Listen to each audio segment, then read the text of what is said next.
Welcome, ladies and gentlemen, to the monastery, the open bar of the internet, the world's greatest shit show, and the place where we, the good brothers and sisters of this most holy of temples, seek enlightenment through the drunkest, craziest, and most batshit ways possible. I am your one and only gaming monk, better known as Mildra, and with me I have a newcomer into the temple. Coming to us from Ascended Entertainment, the developer of the Ascended RPG, the one and only David Wallace. Don't call him William. How you doing today, man? I'm doing great. Thank you very much for that introduction. And you can call me William. I really don't mind. Yeah, I had to get that joke out of my system. I'd be disappointed if nobody else has made that joke. Yeah. Hey, I did take the family pilgrimage to Scotland a few years back, and actually went up the Wallace Monument. It was quite an amazing sight. I enjoyed myself there. I've talked about how I'd probably get along more with the weather in Scotland. I know some people are like, well, it's nothing but gray all the time. I'm like, yeah, I was already thinking about it. You don't have to sell it to me. It's like, because if it's that, it means I don't have to deal with as much sunlight, which means I don't have to deal with as much headaches. Yep, it is drizzly. Yeah, a little overcast there a lot of the times. Plus, like it's another opportunity where I get to laugh at people complaining about it being too cold. I might be biased because Midwest. Yeah. You get a swing in the seasons there too, but there are places where it never gets cold. Seasons? What are you talking about? We only have two. Okay, I'll bite. Which seasons are those? Winter and not winter. And your favorite being? Winter. I mean, technically, the four seasons are approaching winter, winter, still winter, and not winter. But it sounds like you get 3 out of 4. You're good. Yeah. So a bit of a tradition with every newcomer around here is the origin story, the humble beginnings. So with that in mind, walk me through your first introduction to role-playing games and what made it stick. Well, that's kind of easy for me. Coming from the Midwest myself, I grew up in right along the Mississippi River there, just a little north of St. Louis. The entertainment in the area is not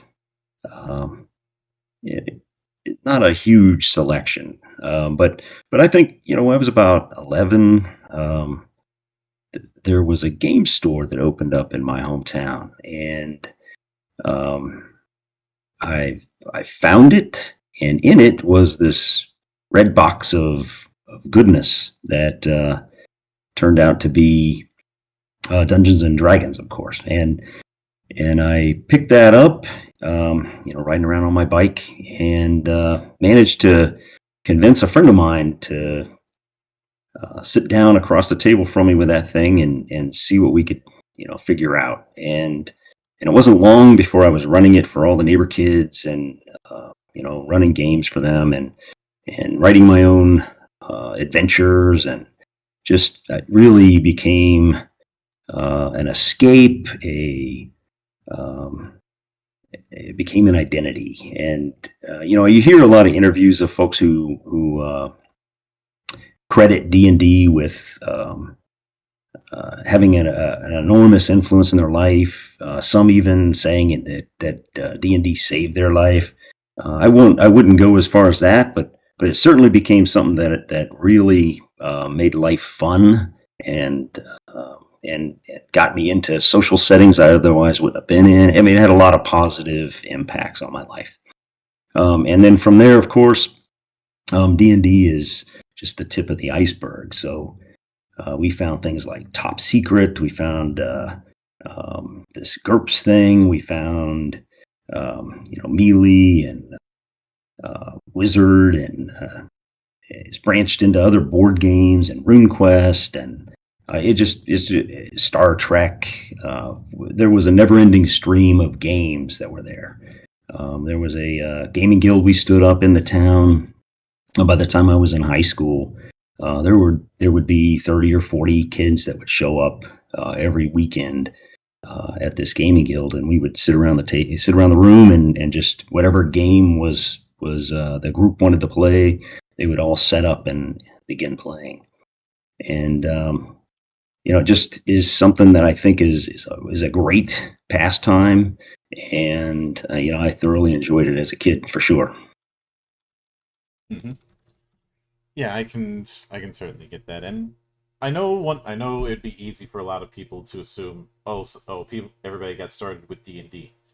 Uh, in doing these interviews for the last 5 years, I've learned that's not as cut and dry as a lot of people think. Uh, but given that you mentioned the Red Box started, I am going to guess it was during the Beckme era. The Beckme era. What would that be? Um, Beckme was when there was that five box setup. It's the thing about the earliest form of D&D is that there were multiple incarnations of what would be first edition and other setups. I mean, you had the different versions of the edits. You had BX, you had BECME, uh, eventually the rules cyclopedia, uh, and that's before we get into advanced. This is just basic. Yeah, Uh, sure. but the if it was depending on which red box it was either BX or it was BECME. BECME is BECMI, or I think it was basic, expert, I think champions, but don't quote me on that. I don't remember the C, um, master and immortals. Um, essentially different tiers of the basic rules. Let's Um, see. Not as many people did immortals, and immortals was ridiculous, and even future incarnations of immortals in later editions would be ridiculous. I think I recall what you're talking about, and it Hmm. was when you could play into becoming a god. Yeah. Yeah. uh, and the thing it was when, and that was in immortals came out in 86. um it was the fifth set in that era. And I have to correct myself. C was companion, uh, which was going past level past 36th level. So that should tell you how far it goes. Now, were you mostly a one system guy, or did you experiment with a bunch of different Oh, systems over the years? it was mini systems. So 76 is the year I would pin on finding the Dungeons and Dragons. But as I kind of mentioned of many of the other games there, we as a group, and and you have to remind folks too that back in those days, role play games were not commonplace amongst my peers, and the group that formed around that pastime really was a little different from the major crowd, and got named, got a little bit of a reputation, and there were rather eclectic folks that would as viewed by our peers, rather eclectic folks that would be involved in this hobby. But yeah, I certainly did not limit myself to fantasy role playing games, or um, genres were not a limiting factor at all. We would branch out into sci-fi, and I mentioned Top Secret, which of course is a spy thriller. We played Hmm. James Bond. 007 was a game that Yeah. came out when we were in high school as well. You name it. If we saw it, we would grab it. Iron Crown Enterprises, We would Oh use yeah. those rules to supplement the D&D game and change out, make our own homebrew kind of version of D&D. Funny thing Um, about that. Do you know how Rollmaster became a thing? I have no idea how Rollmaster became a thing. It started with a book called Arms Law by Iron Crown. Yep, And we had that. that Yep. that was a collection of house rules for AD&D, and that would be iterated upon until it became its own game. Really? Yeah. So it started with specifically arms law. Yeah.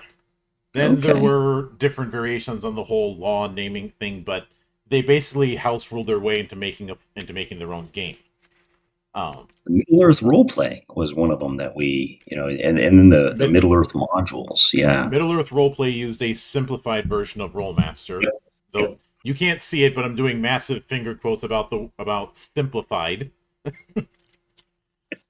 But it Yeah, is as I recall, the game system wasn't overly simple at all, no. and very got a reputation as being a chart master. Oh, it definitely. Don't even get me started on those critical hit charts. Like half of the day. But the sole reason they were able to get the Middle Earth license was because nobody else asked. Um, Yeah, yeah, I believe that. Sure. but there's a long and illustrious history of people who house ruled their way into becoming game designers. Um, and since you mentioned that you got started in the '70s, I have to correct myself. It was probably BX, not Beckme. Yeah, Beckme was yeah, more. It was more in the eight. Was more in the '80s. yeah. By that time, I was marching around on a grinder and heading to boot camp. So Mm-hmm. Oh, um, so different work environment. I can add you to the list of people who have been in my temple who have served at one point. Oh yeah, I did 23 years in the Marine Corps. Mm-hmm. Yeah, which means I've had somebody from every branch in one form or another, um, That's awesome. and as a result have had my fair share of integrating military humor into my act, um, just because of some of the stories that have been told about less than competent people or people being very very stupid when it comes to understanding firearm maintenance. I think there was one where somebody ended up using the using the wrong lubricant on a mounted gun, and the thing caught fire.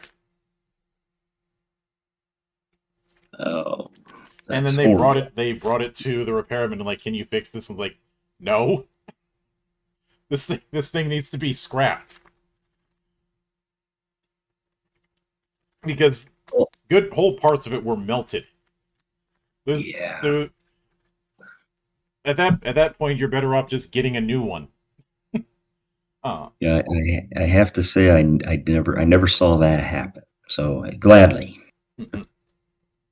oh, and now with that, since you also brought up top secrets, I'm guessing that was original top secret and not SI. I would bet that it's original top secret. Again, in a box, paper pamphlet style rules. Both of them were in a box. So Okay, okay. yeah. But it would have been in the 70s as well. Mhm. So I don't know Yeah, that what would that would have been version top. That would have been OG top secret. Uh, I I didn't I was born in '87, but I still try and do as much research as I can when it comes to history with this sort of thing.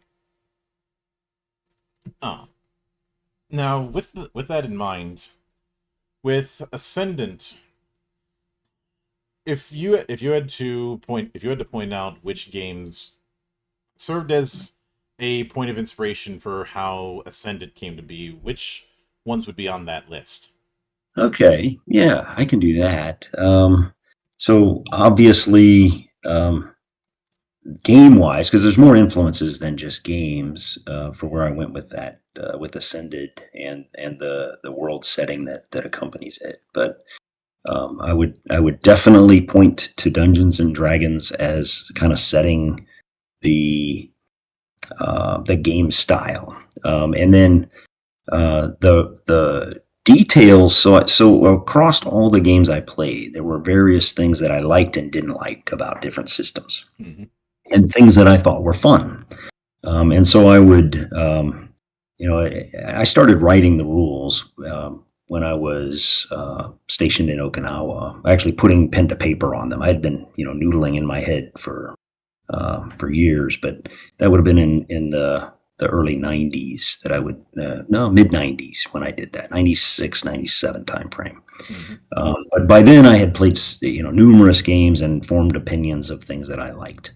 And besides Dungeons and Dragons, I would point to things like RuneQuest. I would point to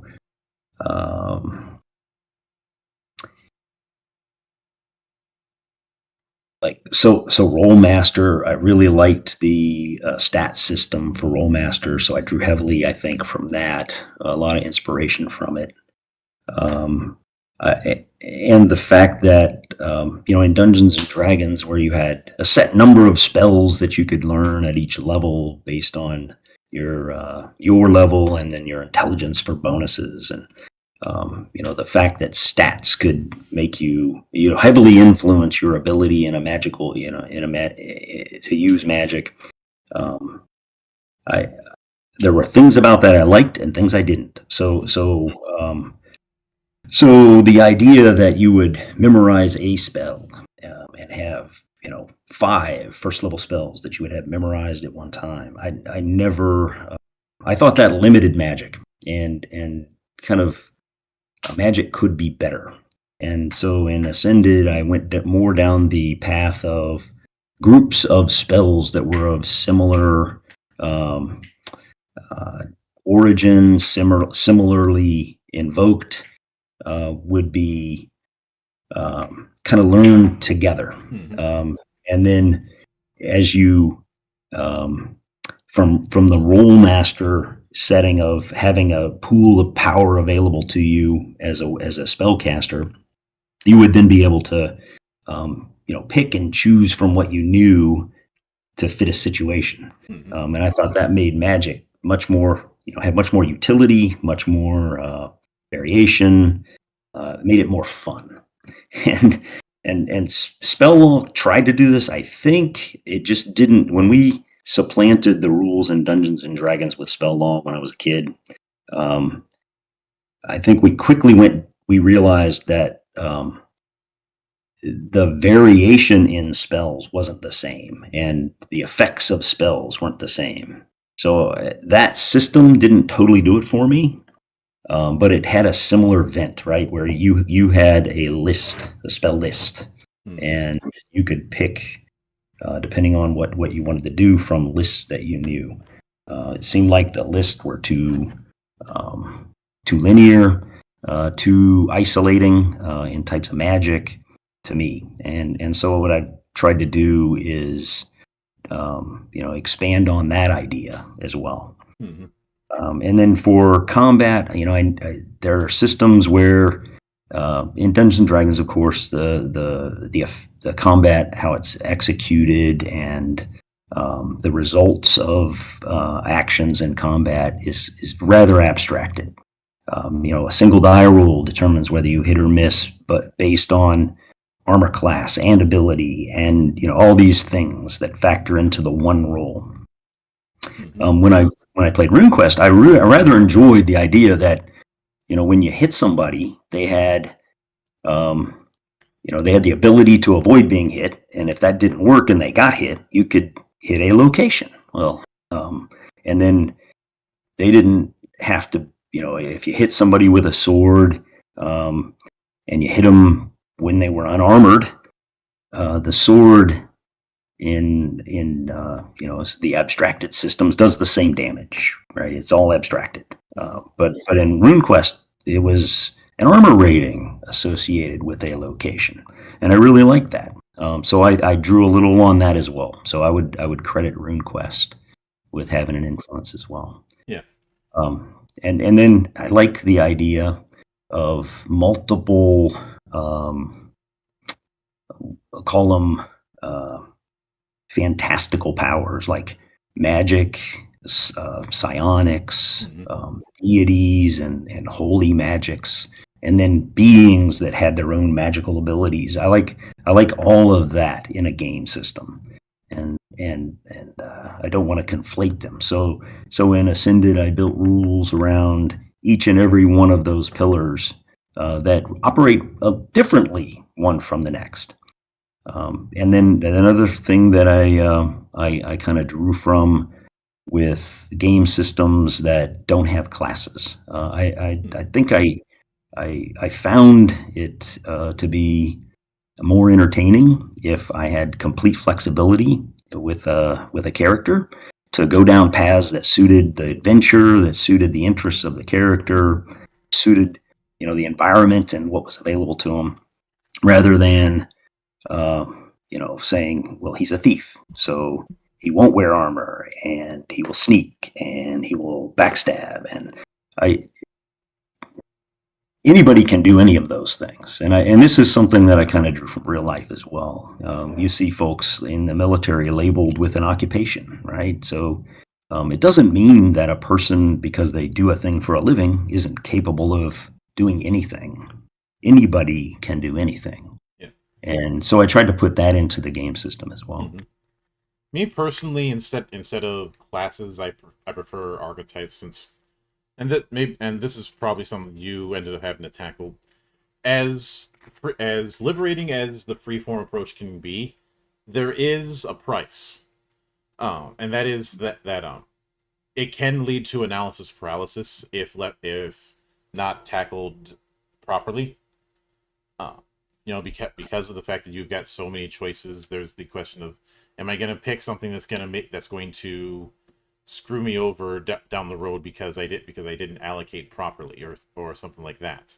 A lot of supers games have this issue, and I've always, it's funny we brought up Rollmaster earlier inadvertently, and that it technically has classes, but it's more akin to archetypes, since it was I understand. Yeah. it was more about what you could spend where, um in a broader sense, I think is the best way to put it. Uh, the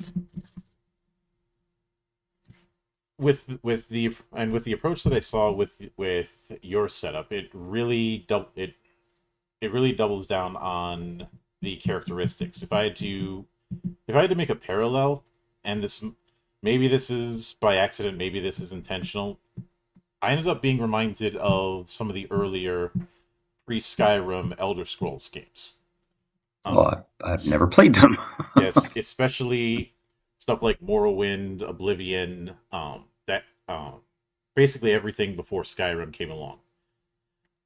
Because with the way those are set up, it's really all about the skill setup. If you don't pick a class, rather you might be classified in one based on where you've already been putting your stuff in, and everything is about skills. I think the other reason that certainly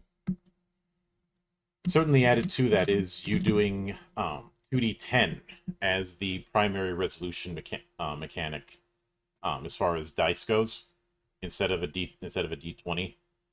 Was the choice of 2d10 due to like a bell curve or something like that, or was that just what you were already doing for a while? No, so it was definitely a choice, and it was a choice to drive a central tendency to actions. And you see a lot of 2D systems out there, and I've played many, right? So Traveler, there's various systems that are 2D6 or 2D, and I thought that 2D10 and the 1 to 20 laid over each other very nicely. And if you actually look at the symbol for Ascended Entertainment, it is based on the distribution of 2D10, which forms the triangle, and D20, which gives you the line across the middle for the same numbers, the percentage of chance that you'll get that number, and it forms an A, and that's where the symbol comes from, and the A in Ascended is from that. It offer another thing that I thought was more fun was a little bit more consistency in taking actions that shouldn't have such crazy varied results. And a trained athlete that runs is always going to run well, unless some crazy thing happens that messes him up. And so I thought that the 2d10 was the best way to represent that, and then worked some statistics in behind the scene there. Very simple, easy stuff that with modifiers could influence actions, but still maintain a central tendency for things that were normal to occur. Mm-hmm. That's where I went with the 2d10. Yeah, I could certainly see it, especially given the fact that you have D10 based modifiers when it comes to character's choice of race, as well as maximums, i.e., how far you can go with each. Along with the fact that you have a whole lot more core attributes than some games might. It's because you have. Let me double check the number. 6, 7, 8, 10, 11, 12, 13 potential modifiers from choice of race, and that's not getting into skills. Right. Absolutely. Those are attributes. Mm-hmm. Correct. Now, yeah. And, when a lot of games will have some sort of extra effect that can happen if the die rolls a certain way, which is my way of putting the catch-all for things like natural 20s and 1s with D20 based games, natural 95s and natural 3s in something like RuneQuest, or 66 in Rollmaster. Mm-hmm. The boxcars and snake eyes thing in D6 based games, the exploding die in the roll and keep system that's used in 7th Sea and Legend of the Five Rings. With the 2d10 approach, do you have something like that where if you get double ones or double O's, something extra ends up happening? Yeah. So yes, I'm going to say. So in specifically in combat, when you if you achieve a result greater than 20, the two tens, every attack has a chance of doing a critical.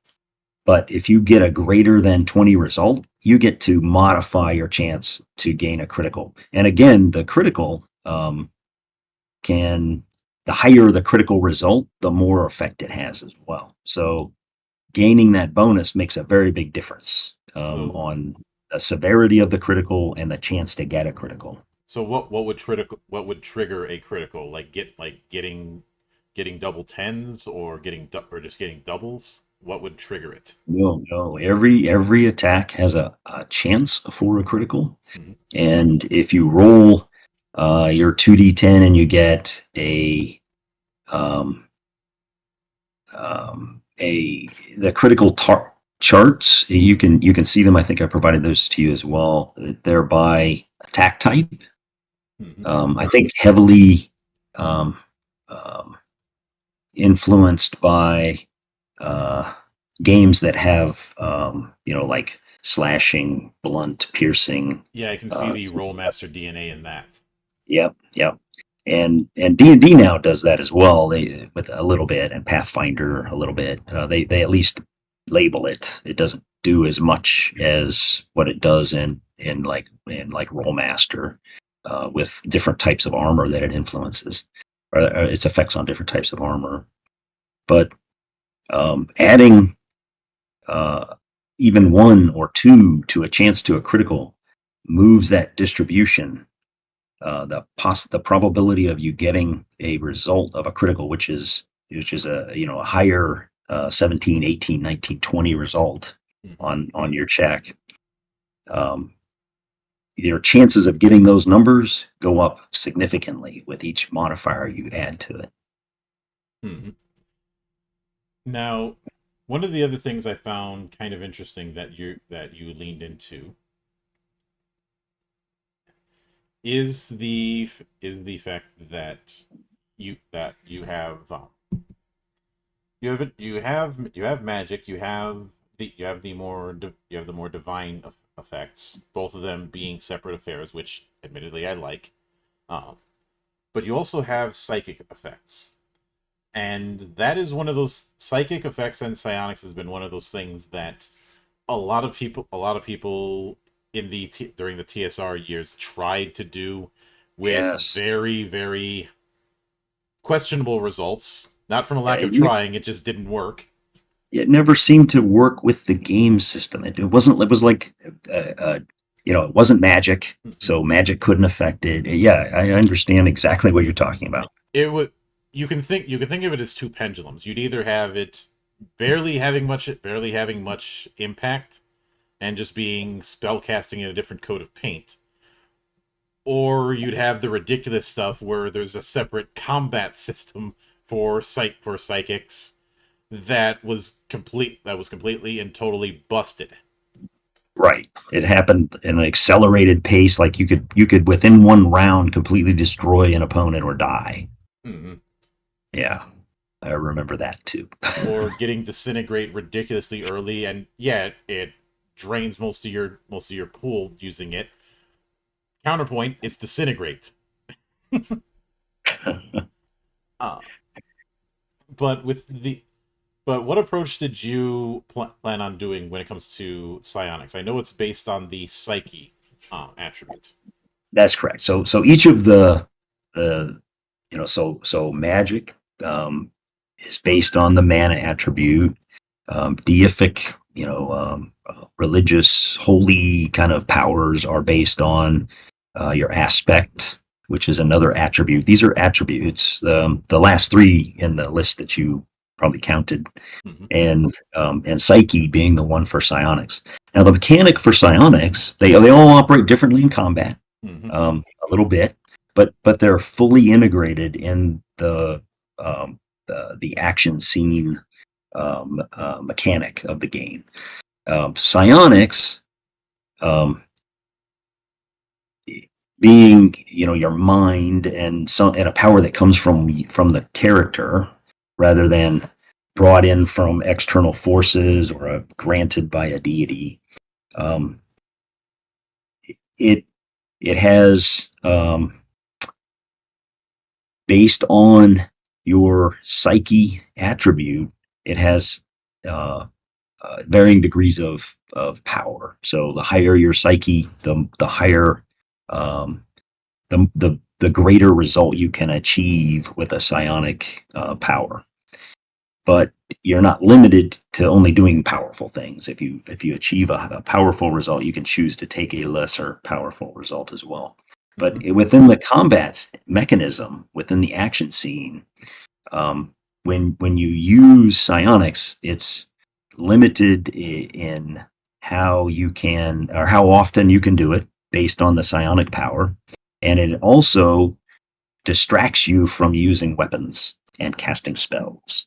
So you can, if you're good enough with all these abilities with your character, you can cast a spell, fight with a weapon, use a psionic power, all in the same action phase.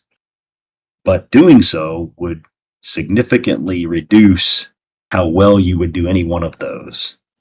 And you start the action scene with determining how many of them you want to try to use with your character. And so the rule system itself integrates the three systems, I think, very well. And it's not a game breaker. It's not a something that's um, uh, what an outcast from the system, something that doesn't seem to belong. It's all works well together. Hmm. And while while there is, because of the setup that you have, would it be feasible for someone to dip into more than one of these systems? Like dip into psionics, but also dip into magic, for instance.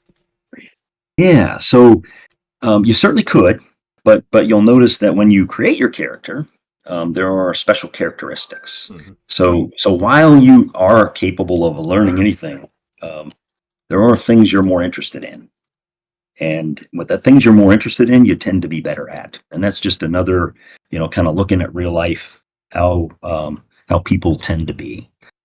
And so there are special characteristics that can make you especially adept at any one of those three areas. And you could take more than one and be adept at more than one. But then again, you're sacrificing other things that you might choose to be specialized in. Better, more interested in, and better at. Have aptitude towards. Hmm. And so you could absolutely you could take as you gain experience adventuring. You get after an adventure you're awarded achievement points. Usually each game session you would get 2 to 3 achievement points. And those can be used to apply to different skills and attributes and psionics. The different faculties is what the each area specialty area within psionics is called, Hmm. or each focus from a spell specialty. Um, so you could choose to apply it to anything. You're not going if you do that, as you mentioned earlier. You're limiting your ability to do something else. Hmm. Which is a price that somebody choosing to double down on that is going to um, take, but it is an option that can be taken. Um, It's complete freedom to mhm. do that. Yes. Yeah. The Now when it comes, since you had hinted at this when it came to the combat scene, but it sounds like instead of using a set action list or something like that, you are operating under an action point system.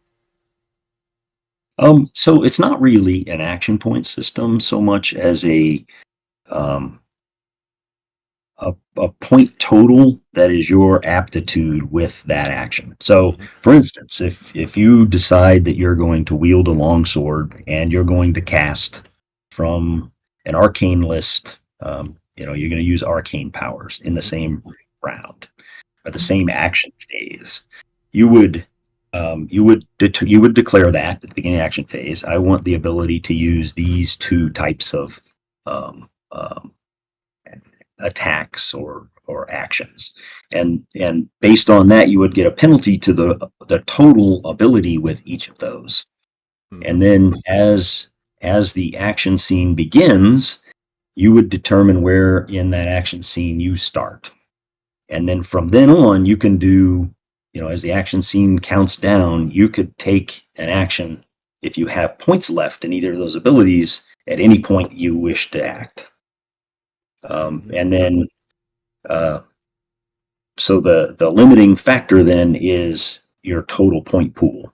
If you're very good with something, you'll have a high point pool. If you're not, then you'll have a very low one. Right. That can certainly match up.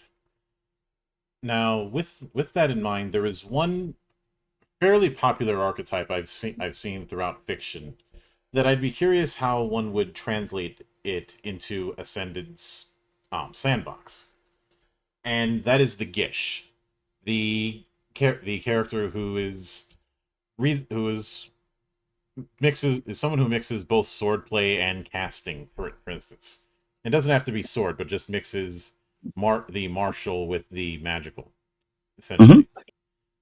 Like Yeah. how would someone how would someone handle that? I'm obviously not asking for full on step by step character creation in this instance, but some of the things that No. they might pick to fulfill that particular archetype fantasy. Yeah. Well, we can certainly start. Start with the character creation. How you would do that when you build your attributes. You would want to build attributes that allow you to execute combat better.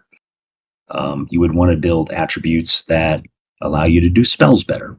And if you look in under the attribute lists at the beginning of the book, that each attribute is um, lists the various skills and areas of the game where they have the most impact. So I would start if I'm building a character that wants to cast spells and go into combat. I would start looking in the list of things that I want to be able to do and picking the attributes that are associated with those to make sure that I put as many points into those as I possibly could. The attribute ratings directly add to your pool. So usually it's a combination of two attributes and averaged that are added to a pool just to maintain game balance. Mm-hmm. Um, but so for combat, like things like strength, deftness, speed, valor, those are the attributes you would want to key in on. And then as you go through character creation and roll your attributes, and I do like randomness. The game incorporates a lot of randomness as well. You know, a D you roll a D10 to determine how many you can add for each step. Mm-hmm. And if you get a 1, that's a lot different than getting a 10. So your characters can vary in power as well. Mm-hmm. And then when you got done with attributes, you would move to, I would look at the races and see if there are maybe some of them come with magical abilities. So are those magical abilities you're interested in? Maybe pick that race for that reason. Are you if you want something that's more balanced and you want to be able to maintain the physical abilities along with the arcane abilities, then you would pick a race that would have not as many penalties to either one. And as you move in, the most important thing that you would want to do is look at your special characteristics when you get to that step of character creation. Mm-hmm. And it would be helpful if you knew what type of magic you were interested in, because you could choose a special characteristic that allowed your character to gain benefits with that. Special characteristics for, say, use of casting spells would grant you a modifier to how much energy, how many mana it costs you to cast each spell. It would reduce the number that each spell costs you to invoke, and it would also add to your ability to learn spells and the attribute associated with the spell. So, like your mana itself. One special characteristic can do that for you. And then there are other special characteristics that would do the same for combat. You would get to pick a weapon type or a weapon category, and you would gain maybe a physical attribute. Would be a couple of good special characteristics to pick. Mm-hmm. And then from there, as you trained in any of those skills, those special characteristics makes your training easier for the things that you have decided would be of most interest to your character. And the other things wouldn't get the benefit that, if you went to try to learn a psionic skill, wouldn't get the same benefit as learning a spell would. So make it a little harder to progress and maybe limit how far you can progress. And then when you have those particular abilities lined up in your character during play, you would do what I described earlier. As you went into an action scene, you would say, "I'm using both arcane and a weapon," and then You would be able to, as the scene progressed, either cast a spell or employ your weapon. There are, uh, of course, different spells have different numbers of sequenced phases that are required to cast. So once you start casting, you wouldn't be able to get the spell off until a number of action phases have passed. And then weapons, similarly, once you hit with some, or you employ a weapon to parry or attack, there's a number of action phases that must pass before that weapon can be employed again. So it's really becomes a um, um, a very real interaction between the scene and and how you employ your character as to which action you want to do and when you can do them. And you would have to time it properly. You can there are tricks within the action phase or the sequenced phase to align an action when an enemy is not ready to counter it. And that's really what you would try to do during a sequenced phase. Yeah, I can certainly get that. Now, with with that in mind, uh, is it a case where if somebody wants to dip into magic, into psionics and the like, there's a character. Each of these systems has a characteristic that's associated with it that would be needed to pick. It would certainly need to be developed. You can try to do, with rudimentary abilities, you can try to do any of those three. You're not going to be as successful if you have as you would as if you had a higher attribute associated with each of those. Mhm. And some of them, in fact, require skills with the particular type of thing you're trying to do. So psionics, for instance, if you choose the discipline faculty, you need to develop skill with that faculty. So having a psyche rating of 5 is not going to give you a 5-tier ability in every psyche or psionic power. You're going to have to develop, as a character, you're going to develop a skill with each psionic faculty. So you would say, with your action point, you would say, I'm applying this action point to my psionic faculty for discipline, and you would roll to see if you manage to learn, have a significant learning event and raise it by a D10. And if you do not roll high enough, then you only raise it by 1. Mm-hmm. And that psionic faculty ability is what modifies the roll to invoke that faculty, to actually use that psionic power. And the maximum possible that you can achieve is determined by your psyche attribute itself. Yeah. So there's a balance in there, and there is a growth dynamic as well. Yeah, but it definitely sounds like a lot of emphasis is placed on the attribute scores. I think that's kind of the way a lot of game systems work. Obviously, a very physically capable character is going to be better at doing things that are, skills and actions that are physical related. A very intelligent, adept, mentally adept character is going to be much better at skills and actions involving reasoning and knowledge and persuading, those types of actions.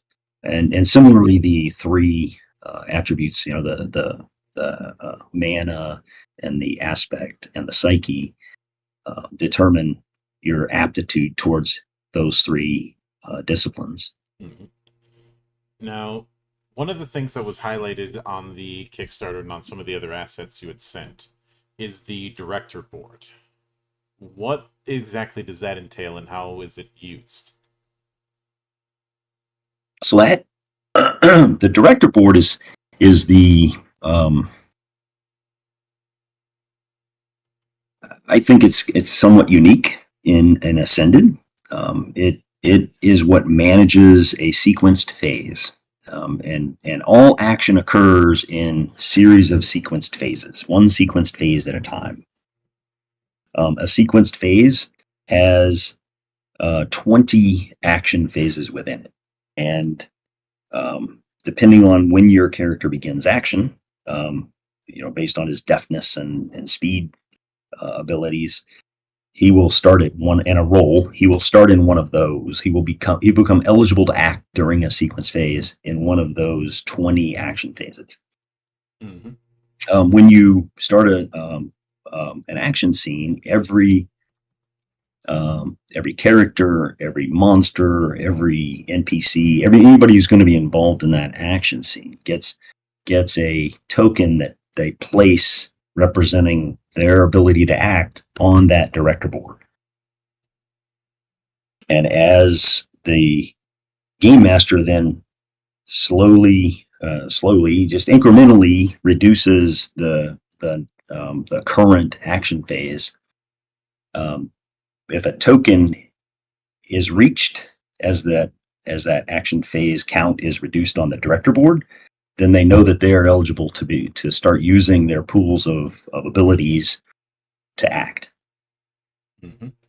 And it also, on the director board, the fives are the significant action phases in which movement occurs. So one of the things I find more enjoyable in a role playing game is smoother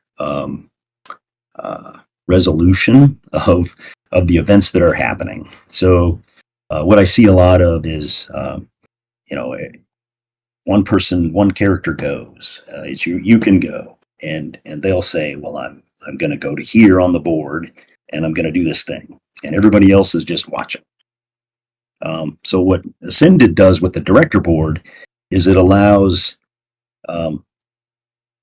more incremental development of an action scene in which everybody gets to participate at whatever point that they're eligible to participate, and they can participate more than once if they have the ability to do so, enough ability to do so. And the director board allows the game master to manage that dynamic. Yeah, I can certainly get that. Now, down the road, do you plan on releasing a demo version of some of Ascended's materials, like a quick start or something like that? I think I will.